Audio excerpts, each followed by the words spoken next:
వాస్తవాన్ని ఎదుర్కొనే సత్తా లేక, వాదనలో గెలిచే దమ్ము లేక తిట్ల దండకం ఎత్తుకున్నాడు కదా. ఓ తిట్టుడు కాదు కదా, నన్ను కావచ్చు, మా నాయకులను కావచ్చు, తిట్టుడే తిట్టుడు. సరే, I can understand his frustration, but I cannot excuse his vulgarity. నువ్వు నీ ఫ్రస్ట్రేషన్ని అర్థం చేసుకుంటా, చేతగాక నువ్వు ఫ్రస్ట్రేషన్కి లోనవుతున్నావు, కానీ నీ వల్గారిటీని సమాజం క్షమించదు.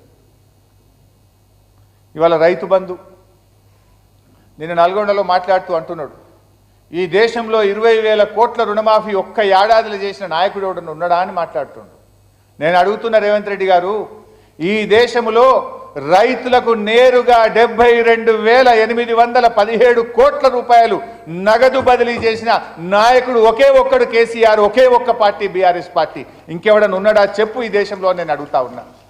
పెద్ద పెద్ద ఉత్తరప్రదేశ్ లాంటి, మధ్యప్రదేశ్ లాంటి ఆర్థికంగా బలంగా ఉన్న మహారాష్ట్ర లాంటి రాష్ట్రం కూడా చేయలేదు. 72,817 కోట్లు 11 విడతల్లో కరోనా కష్టకాలంలో కూడా రైతు బంధించి రైతుల పట్ల నిజమైన ప్రేమ చూపిన నాయకుడు కేసీఆర్. నువ్వేమో రైతు బంధు ఎగబెట్టినటువంటి మోసకారివి. నువ్వు 15,000 రూపాయలు ఇస్తానని మొదటికే మోసం చేసినావు కదా రేవంత్ రెడ్డి. నువ్వు ఇప్పుడైతే 10,000, నేనొస్తే 15,000 అన్నావు. 15 పోయింది, ఇచ్చే 10,000 కూడా పోయింది. అప్పుడేమో 2 సార్లు కాదు 3 సార్లు రైతు బంధు ఇవ్వమన్నావు. 3 సార్లు కాదు కదా, మొదటికే మోసానికి తెచ్చినావు నువ్వు. అందుకే కేసీఆర్ గారు అప్పుడే చెప్పింది, కాంగ్రెస్ వస్తే రైతు బంధుకు రామ్ రామ్ అన్నాడు. ఇప్పుడు ఇవాళ గదే జరుగుతూ ఉంది. వానకాలం ఎగ్గొట్టిండు, యాసంగి పంటకు ఎప్పుడు ఇస్తాడో ఇంకా క్లారిటీయే లేదు. పెట్టుబడి డబ్బులు 15,000కు పెంచింది లేదు, రైతులకు పంచింది లేదు. ఇది రైతు బంధు విషయం. ఇక పంటలు ఒకసారి అది పెట్టు బాబు, పీపీటీ. ఆ రోజు ఏం చెప్పిందంటే, రాష్ట్రంలో అన్ని పంటలకు బోనస్ అన్నారు. వరికి బోనస్, మక్కకు బోనస్, కందులకు బోనస్, సోయాబీన్కు బోనస్, జొన్నలకు బోనస్, మిర్చి, పసుపు, ఎర్రజొన్న, చెరుకుకేమో మద్దతు ధర అని చెప్పింది. ఇది Abhayahastham manifesto page number 8, Congress party manifesto page number 8. కానీ జరిగిందేంది? మక్కలు ఇడిచిపెట్టిండ్రు, కందులు ఇడిచిపెట్టిండ్రు, సోయాబీన్ ఇడిచిపెట్టిండ్రు, జొన్నలు ఇడిచిండ్రు. ఒక్క వరికి మాత్రమే బోనస్ అన్నారు. మళ్ళీ మెల్లగా ఏం చేసిండ్రు? ఆ వరిలో కూడా సన్నాలకే బోనస్ అని సన్నాయి నొక్కులు నొక్కిండ్రు. ఇది కదా కాంగ్రెస్ మోసం. అన్ని పంటలకు బోనస్ అని, వరికి మాత్రమే అని, ఆ వరిలో సన్నానికి మాత్రమే బోనస్ అని ఇవాళ బోనస్ విషయాన్ని బోగస్ చేసింది కాంగ్రెస్ ప్రభుత్వం. ఇవాళ రాష్ట్రంలో అనేక చోట్ల మద్దతు ధర కంటే తక్కువ ధరకే ఇవాళ వడ్లు అమ్ముకున్నారు. 300, 400కు తక్కువకు అమ్ముకున్నారు రైతులు. చాలా చోట్ల మరి 2,300 రావాల్సిన వడ్లను 1,900, 2,000కే ఇవాళ రైతులు దళార్లకు అమ్ముకున్నటువంటి పరిస్థితి. ధాన్యం సగానికి పైగా దళార్ల పాలైపోయింది. వరంగల్ డిక్లరేషన్లో 9 హామీలు ఇచ్చారు. నేను అడుగుతున్న రేవంత్ రెడ్డి గారు, కాంగ్రెస్ పార్టీని, వరంగల్ డిక్లరేషన్లో రైతులకు ఇచ్చిన 9 హామీల్లో ఒక్క హామీ అయినా అమలు చేశారా అని నేను అడుగుతా ఉన్నా. రాహుల్ గాంధీ వచ్చి స్వయంగా విడుదల చేసిండు. 9 హామీల్లో ఏ ఒక్క హామీ కూడా అమలు చేయకుండా రైతుల్ని మోసం చేసినటువంటి ప్రభుత్వం కాంగ్రెస్ ప్రభుత్వం. మొన్న అసెంబ్లీలో బడ్జెట్లో మీరు కూడా చూశారు, వ్యవసాయ కూలీలకు ప్రతి నెల 1,000 రూపాయల చొప్పున 12,000 రూపాయలు ఇస్తామని చెప్పి బడ్జెట్లో 1,600 కోట్లు పెట్టారు. భట్టి విక్రమార్క అసెంబ్లీలో చదివారు బడ్జెట్లో, వ్యవసాయ కూలీలకు ఈ సంవత్సరం నుంచే ప్రతి ఏటా 12,000 రూపాయలు ఇస్తామని భట్టి విక్రమార్క గారు చదవగానే ముఖ్యమంత్రి గారు, మంత్రులు, కాంగ్రెస్ ఎమ్మెల్యేలు జబ్బలు జరుచుకున్నారు, బల్లలు జరుచుకుంటూ కూర్చున్నారు. మరి ఏమే, డిసెంబర్ అయిపోయింది, 9 నెలలు అయిపోయింది. ఈ ఆర్థిక సంవత్సరంలో ఆల్రెడీ 9 నెలలు అయిపోయింది. ఇక మిగిలింది 3 నెలలే. మరి ఎప్పుడు ఇస్తారు వ్యవసాయ కూలీలకు ఏటా 12,000 అని నేను అడుగుతా ఉన్నా. బడ్జెట్లో మీరు ఎన్నికల మేనిఫెస్టోలో పెడితే అమలు చేయకపోతే, బడ్జెట్లో పెట్టింది కూడా అమలు చేయలేదంటే మిమ్మల్ని ప్రజలు ఎట్లా నమ్మాలి అని నేను అడుగుతా ఉన్నా. వ్యవసాయ కూలీలకు మోసం, కౌలు రైతులకు మోసం, రైతులకు మోసం. కౌలు రైతులకు ఆ రోజు ఏమన్నారు?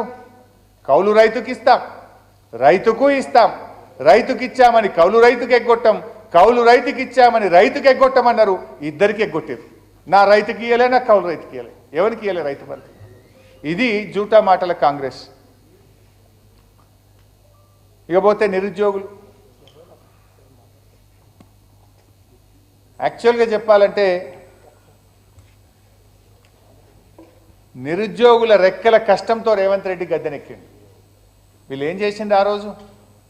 రాహుల్ గాంధీ, రేవంత్ రెడ్డి అశోక్ నగర్ సెంట్రల్ లైబ్రరీకి పోయి నిరుద్యోగులతో మీటింగ్ పెట్టి నమ్మించి మొదటి సంవత్సరంలోనే 2 లక్షల ప్రభుత్వ ఉద్యోగాలు ఇస్తామని, ఉద్యోగం దొరికేదాకా 4000 భృతి ఇస్తామని, పిల్లలకు పోటీ పరీక్షలకు ఫీజు లేకుండా చేస్తామని వాళ్ళను నమ్మించి వాళ్లకు బస్సులు ఇచ్చి ఊర్లల్లో తిప్పి తల్లిదండ్రుల కాళ్ళు మొక్కిచ్చి నిరుద్యోగుల రెక్కల కష్టం మీద గద్దెనెక్కిండు రేవంత్ రెడ్డి. కానీ అధికారంలోకి రాగానే ఆ నిరుద్యోగుల డొక్కల గుద్దిండు, నిరుద్యోగుల రెక్కలు విరిచిండు రేవంత్ రెడ్డి. ఒక్కటన్నా అమలు చేసినావా? పోటీ పరీక్షలకు ఫీజు లేకుండా చేస్తా అన్నావు, కానీ ముక్కు బిండి ఫీజు వసూలు చేసినావు. 2 లక్షల ఉద్యోగాలు ఇస్తా అన్నావు.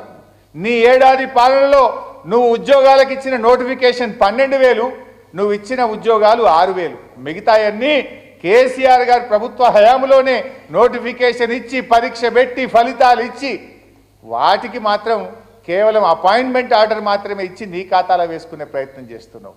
ఏవి 2 లక్షల ఉద్యోగాలు అని అడుగుతా ఉన్నా. స్వయంగా ప్రియాంక గాంధీతో చెప్పించినావు 4,000 భృతి ఇస్తా అని చెప్పి. ఏది నీ 4,000 నిరుద్యోగ భృతి అని అడుగుతా ఉన్నాం. నిరుద్యోగులకు ఇచ్చిన ఏ ఒక్క హామీ కూడా అమలు చేయని పార్టీ కాంగ్రెస్ పార్టీ. ఆ రోజు ఫ్రంట్ పేజ్లో యాడ్లు ఇచ్చిండ్రు, జాబ్ క్యాలెండర్ వేస్తామని. అసెంబ్లీలో ఒక జాబ్ క్యాలెండర్ ఇచ్చారు, మీరు కూడా చూశారు ఆ రోజు. ఏం లేదు, అది జాబ్లెస్ క్యాలెండర్. అది జాబ్ క్యాలెండర్ కాదు, జాబ్లెస్ క్యాలెండర్ రేవంత్ రెడ్డి గారు ప్రకటించింది. ఆ జాబ్లెస్ క్యాలెండర్ని చూసి నిరుద్యోగులంతా కూడా నివ్వరబోయిన పరిస్థితి. ఆ రోజు మేము లేచి ఇదేం జాబ్ క్యాలెండర్, మాకు మైక్ ఇవ్వండి అంటే సభను వాయిదా వేసుకొని పారిపోయిండ్రు తప్ప కనీసం శాసనసభలో మైక్ కూడా ఇవ్వలేదు. ఈ జాబ్ క్యాలెండర్ ఎట్లుందంటే రాజుగారి దేవత వస్త్రాల వలె ఉంది. ఒక కాంగ్రెస్ వాళ్ళకే జాబులు కనబడుతున్నాయి తప్ప నిరుద్యోగులకు కనబడతలేవు, రాష్ట్ర ప్రజలకు ఆ జాబులు మాత్రం కనబడతలేవు. ఇక డిఎస్సి గ్రూప్ 2 వాయిదా వేయమంటే నిరుద్యోగుల మీద లాఠీలు ప్రయోగించిండు. సరస్వతి నిలయమైన చిక్కడపల్లి సెంట్రల్ లైబ్రరీ, అశోక్ నగర్ ప్రాంతాలు నిరుద్యోగుల ఆక్రందనలతో దద్దరిల్లిపోయినటువంటి పరిస్థితి.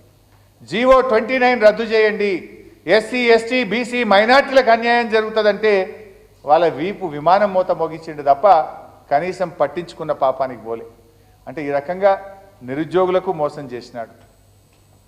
ఇక గురుకులాలకైతే రేవంత్ పాలనలో గ్రహణం పట్టింది. మా సబితక్క నాయకత్వంలో ఆ రోజు బ్రేక్ఫాస్ట్ పథకం తెచ్చాం. ఇక మేము ఉదయం పూట పిల్లలకు బ్రేక్ఫాస్ట్ తెచ్చే పథకం తెచ్చాం. కేసీఆర్ గారు పిల్లలకు సన్న బియ్యంతో కడుపు నిండా అన్నం పెట్టే కార్యక్రమం చేశాడు. కేసీఆర్ గారి ప్రభుత్వం 298 గురుకులాలను 1022కు పెంచింది కేసీఆర్ గారి ప్రభుత్వం. అట్టడుగు వర్గాల పిల్లలకు అద్భుతమైనటువంటి విద్యను అందించాం. పిల్లలు ఎవరెస్ట్ శిఖరాన్ని అధిరోహించేంత గొప్పగా ఆ పిల్లలు ఎదిగారు. ఎంతోమంది పిల్లలు డాక్టర్లుగా, ఇంజనీర్లుగా, సివిల్ సర్వెంట్స్గా ఉన్నతమైనటువంటి ఉద్యోగాలు పొందారు. విదేశాల్లో వెళ్ళి చదివేంత గొప్పగా గురుకులాలను తీర్చిదిద్దింది బీఆర్ఎస్ ప్రభుత్వం.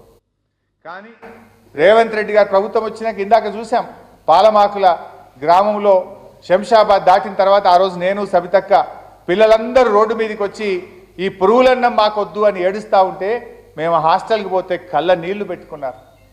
సార్ మేము ఈ పురుగులన్నం, ఈ గొడ్డు కారం తినలేకపోతున్నాం, అడిగితే మమ్మల్ని కొడుతున్నారని చెప్పి ఆ పిల్లలు, ఆడపిల్లలు కళ్ళల్లో నీళ్లు పెట్టుకున్నారు. ఈ రేవంత్ పాలనలో పాము కాట్లు, కుక్క కాట్లు, ఎలక కాట్లు, విద్యుత్ షాకులు, ఈ రకంగా దాదాపు 49 మంది పిల్లలు చనిపోయినారు. ఈ రాష్ట్రంలో వేలాది మంది పిల్లలు ఆసుపత్రుల పాలైపోయినారు. సాక్షాత్తు ముఖ్యమంత్రి నిర్వహిస్తున్న ఎస్సీ ఎస్టీ మైనారిటీ శాఖల్లోనే ఇంత దారుణమైనటువంటి పరిస్థితులు మనం చూసాం. ముఖ్యమంత్రిగా రేవంత్ రెడ్డి సాధించిన రికార్డు ఏమైనా ఉందంటే తన నేరపూరిత నిర్లక్ష్యంతో 49 మంది గురుకుల విద్యార్థులను బలి తీసుకున్నాడు ఇవాళ రేవంత్ రెడ్డి గారు. ఎంతోమంది తల్లిదండ్రులకు గుండెకోత మిగిలింది.